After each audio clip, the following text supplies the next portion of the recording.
Brother Lawrence told me that the foundation of the spiritual life in him had been a high notion and esteem of God in faith. When he had once well established his faith, he had no other care but to reject every other thought so he might perform all his actions for the love of God. He said when sometimes he had not thought of God for a good while, he did not disquiet himself for it.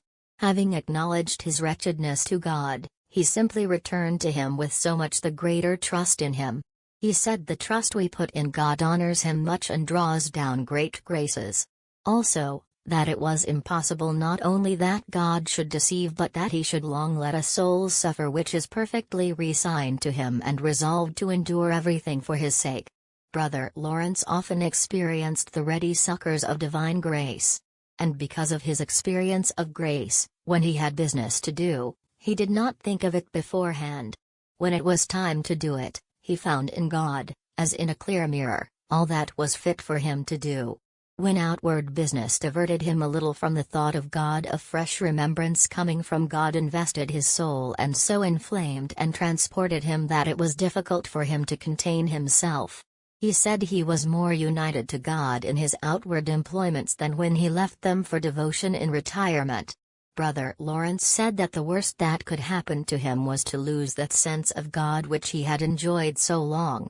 Yet the goodness of God assured him he would not forsake him utterly and that he would give him strength to bear whatever evil he permitted to happen to him. Brother Lawrence, therefore, said he feared nothing.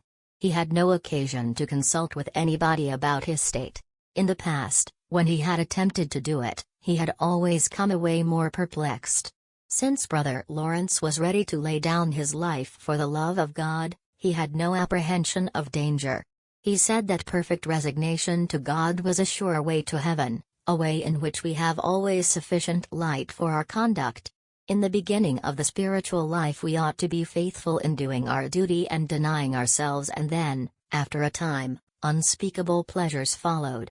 In difficulties we need only have recourse to Jesus Christ and beg His grace, with which everything became easy.